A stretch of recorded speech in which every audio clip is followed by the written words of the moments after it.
this man up on the screen. His name is Alex Grob.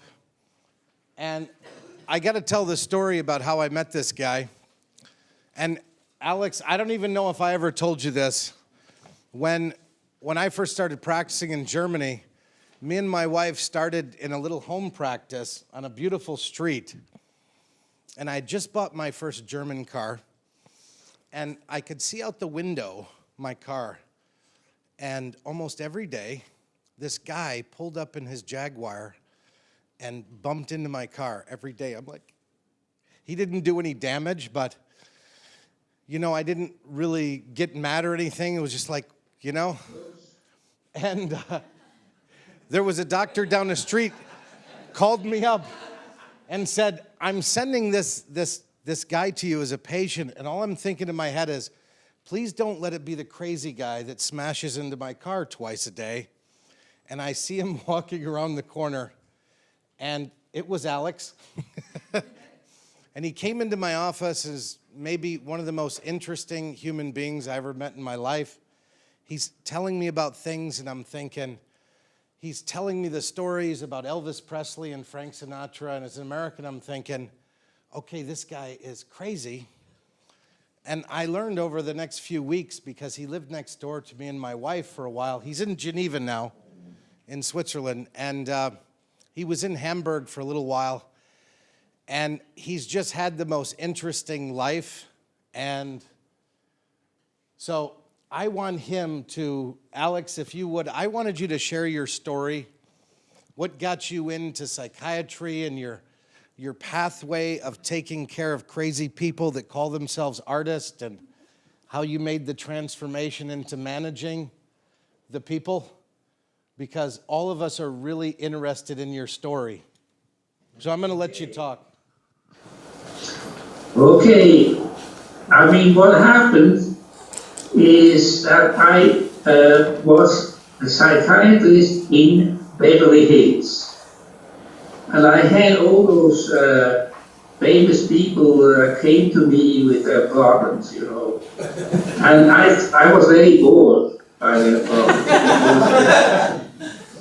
They were always the same, and it was the heading of those problems were called narcissism, you know. Narcissism is a very grave pathological condition.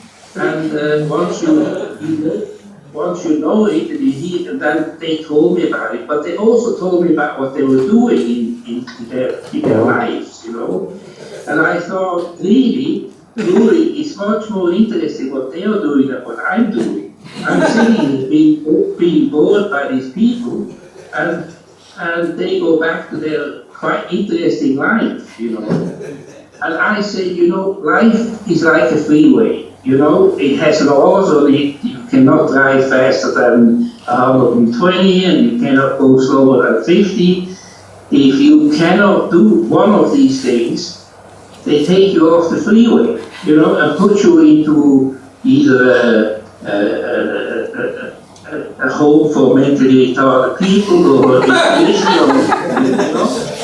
So I also saw through my being the psychiatrist of these people, that there is another lane on the freeway of life, which is necessary that these people go faster than 120 and slower than 60, you know, because that's called entertainment, you know.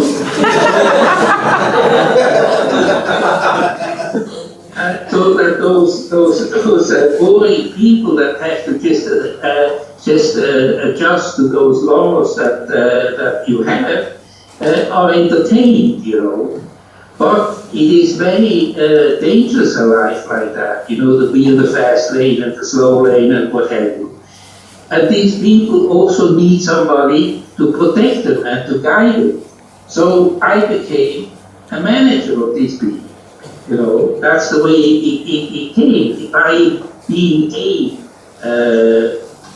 curious what this life is all about, and being bored by what I was doing, so I became the manager of people, you know. And through that, I actually got to know all kinds of other artists, such as Sinatra. Or I stayed 4 weeks at Elvis Presley's home. I was young at the time, and you like that sort of entertainment. Yeah, you told me, you gotta share the story. You spent a weekend. Birthday and stuff, so it was fine. But what I learned about narcissism, it was tremendous, I mean, what's written in the books is the theory, but the reality is much worse, than that, These people really, but they are the people you look up to. You guys are looking up to these people and you find them fantastic and what have you. I mean, I don't know what you think about Trump, but he is the epitome of that,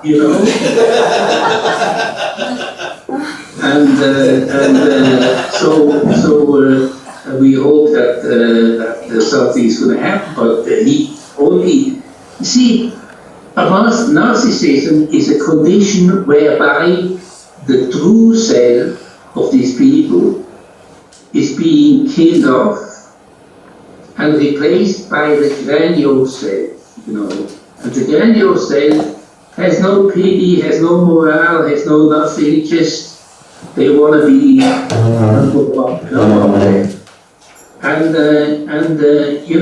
they choose professions like priest, or like a teacher, or like somebody that's up there and talking down to people, and the greatest joy of that is to be President of the United States, for instance, because you have really your grandiose self is being nourished here. So we all have to suffer from that. But nevertheless, we all admire these people.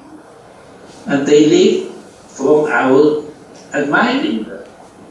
And why is that? It's very strange, because you and I, as normal people, if I put you into a hall with 10,000 people and you say, go and talk to these people on the phone, you're gonna die, because your normal self says, no, I can't do that, but the grandiose self can do things like that. So, I mean, this was to answer your question, how I came to be first a psychiatrist and a manager, and then sort of a combination of both. Here it is. Yes, and at some point we want to get you to your chiropractic story too. Chiropractic story is just like that. I ask you, and you probably don't answer of that. What has the chiropractic common with somebody who has practiced for love sick, love sick?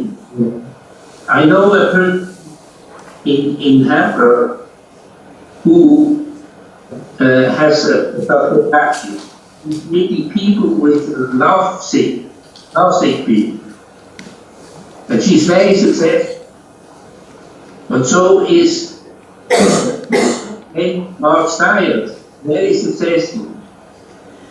But because both believe in morphogenetic fields, and they believe it. And that's the base of the test. Mark, for instance, he's a very simple guy. No, I mean simple in the sense of stupid, but in the sense of like just normal, down-to-earth guy. What makes him so successful? Because he can actually the morphogenetic fields of his patient. And that's what he's doing. And his success, for instance, I was a manager of Dana, and 99 Buffalo. And she was on stage in Buffalo in front of 10,000 people, and she fell off the stage. And the next day she couldn't move. So I called Mark in Hamburg and flew him in to Cologne, and he treated her, and she was as good as new. You know, unbelievable. And I have seen him do that over and over again, and it cannot be that he has found out which muscle to rub or whatever it is. He has a feel for it. Even for horses, with horses he can do it. So, is there any questions that anybody has? Yeah, I wasn't even thinking of that. I like to ask a ton of questions, but a very unique individual, and I don't like to do really question answer, but anybody want to ask this amazing man a question?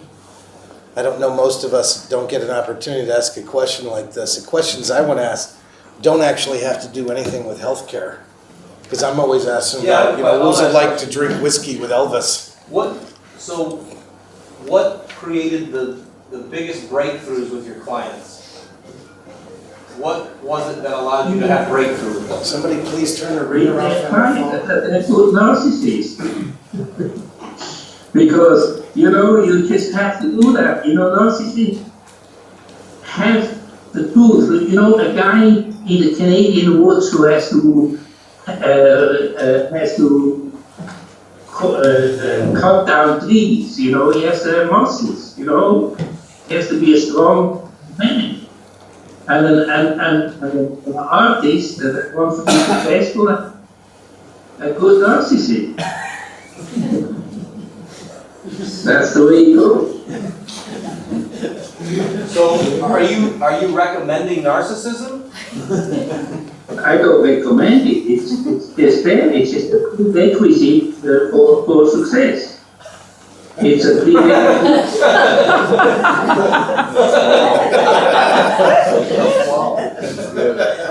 It's a prerequisite for Donald Trump to become president. And it's a prerequisite for Nina to become a huge star, Because for one reason or another, people bow down to people with that particular condition. Because they themselves can't do it. And when you look at somebody that does something, you always have, your eyes are taking in part of your wishing, of yourself. So there you go, you see somebody on stage doing the successful part of his success, and his thinking is you. Because there is also a middle relationship. Well, listen, Alex, I want to thank you for taking time to talk to us, and I'm really wishing your wife recovery, and thank you very much for taking your time. I wish you could have been here this weekend to meet with everybody and eat dinner with us, but next time you're in Hamburg, me and my wife are going to take you to dinner. In other words, don't pull us any further than that. No, listen, I could sit here and talk to you all day. In other words, okay. No, but I wanted to cut you off, and so you didn't start telling people about my narcissism, because you've known me for 20 years. I wanted to keep it at Mark's a simple guy. Okay, good. Simple guy, just a simple guy.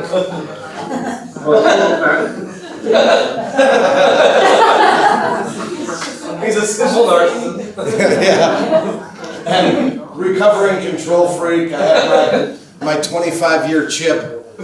But do you have any message for the world about health, chiropractic, living a better life that you'd like to get out to people before we let you go?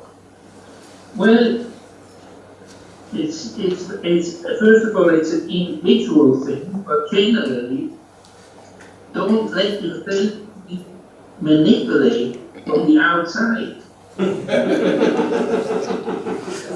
Bravo.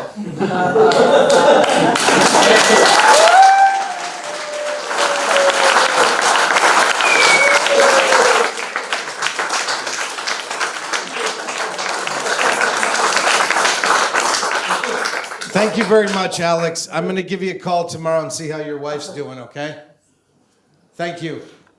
Thank you, Alex. Love to your wife. Okay. Thanks again, Alex. Bye. Bye-bye.